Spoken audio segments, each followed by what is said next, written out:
15টা সুন্নত মুখস্থ রাখতে হবে। 1 নাম্বার সুন্নত, ফজরের সালাত জামাতে পড়তে হবে। 2 নামাজ মুনাফিকদের কাছে সবচেয়ে কঠিন, একটা হচ্ছে ফজরের নামাজ আর একটা এশার নামাজ। 2 নাম্বার সুন্নাহ হচ্ছে আসওয়াক, মেসওয়াক করা। মাতহারাতুন লিল ফাম মারদাতুন লির রব, মেসওয়াক করলে দাঁত পরিষ্কার থাকে, আল্লাহ খুশি হয়ে যায়। বিশ্বনবী বলেছেন, যদি আমার উম্মতের জন্য কষ্ট না হতো প্রত্যেক নামাজের আগে মেসওয়াক করা আমি ফরজ করে দিতাম। সুবহানাল্লাহ। মেসওয়াক ছিল বিশ্বনবীর জীবনে শেষ আমল। এই মেসওয়াক করে বিশ্বনবী শেষ নিঃশ্বাস ত্যাগ করেছেন। বিশ্বনবী বলতেন, নি'মা সিওয়াকিয়াজ যাইতুন ফাইন্নাহু সিওয়াকি ওয়া সিওয়াকুল আমবিয়া মিন ক্বাবলি। যাইতুনের ডালের মেসওয়াক কতই না ভালো, কারণ এটা দিয়ে আমিও মেসওয়াক করি, আমার আগে সব নবীরাই যাইতুনের ডাল দিয়ে মেসওয়াক করেছে। সুবহানাল্লাহ। 3 নাম্বার হচ্ছে দুহুন, তেল মালিশ করবেন। বিশ্বনবী যাইতুনের তেল চুলে আর গায়ে দিতেন। বিশ্বনবী বলতেন, ওয়াদাহিনু ফাইন্না ফিত তাদহিনে বারাকাত। তেল খাও, তেল দাও, তেল মালিশ করো, তেলের ভেতরে আল্লাহ বরকত ঢুকাইয়া দিছে। 4 নম্বরে আত্তিব, জুমার দিনে সুগন্ধি লাগিয়ে যাওয়া সুন্নাত।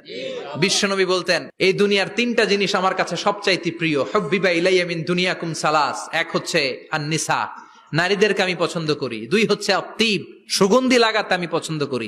বিশ্বনবীরে কেউ সুগন্ধি হাদিয়া দিছে, বিশ্বনবী নেয় নাই, এরকম কোন ঘটনা ঘটে নাই। আল্লাহু আকবার। আবার বিশ্বনবী বলতেন, আরবাউন মিন সুনানিল মুরসালিন। 4টা সুন্নাত সব নবীদের সুন্নাত। 1 নম্বরে আল হায়া, মানে লজ্জা। আরেক বর্ণনা এসেছে আল খিতান, মানে সুন্নাতে খাতনা, এটা সব নবীদের ছিল। আর সেওয়াক, সব নবীরা মেসওয়াক করেছেন। আত্তিব, সব নবীরা আতর লাগিয়েছেন। আর নিকাহ, সব নবীরা বিয়েও করেছেন। চিল্লায় পড়েন আল্লাহু আকবার। আর লিবাস আহসানা সিয়াব, সুন্দর জামা পরা। নট নেসেসারি যে নতুন জামা হতে হবে, পুরাতন জামাও ধুয়ে আয়রন করে পরলে একটা সৌন্দর্য আছে না নাই? ইন্নাল্লাহা জামিল ওয়া ইউহিব্বুল জামাল। আল্লাহ নিজে সুন্দর, সৌন্দর্যকে আল্লাহ পছন্দ করেন। এরপরে ইকসারুস সালাহ আলান নবী, বিশ্বনবীর উপর বেশি বেশি দুরূদ পড়া। বিশ্বনবী বলতেন, জুমার দিন শ্রেষ্ঠ দিন, এই দিন আমার উপর বেশি বেশি দুরূদ পড়ো। ফাইন্না সালাতাকুম মা'রুদাতুন আলাইয়া, কেননা তোমরা যে আমার উপর দুরূদ পড়ো, আমি মরে যাওয়ার পরে এই দুরূদগুলো কে পাঠিয়েছে তার নাম, তার বাবার নাম সহ ফেরেশতারা আমার কবরে দিয়ে আসে। সুবহানাল্লাহ।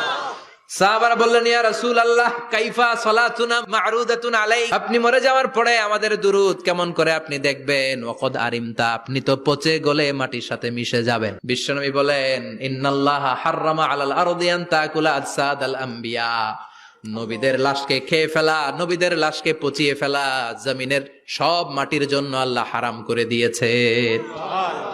এরপরে বিশ্বনবী বলতেন, জুমার দিনে সূরাতুল কাহাফ পড়বা, কাহাফ পড়া সুন্নাহ। বিশ্বনবী বললেন, সূরাতুল কাহাফ যে তেলাওয়াত করবে ইয়াকুনু লাহু নূর, এই সূরাতুল কাহাফ কিয়ামতের দিন তার সামনে বিশাল একটা আলো হয়ে আসবে। এই আলো দিয়ে পুলসিরাত পার হয়ে ওই বান্দা জান্নাতের ভেতরে ঢুকে যাবে।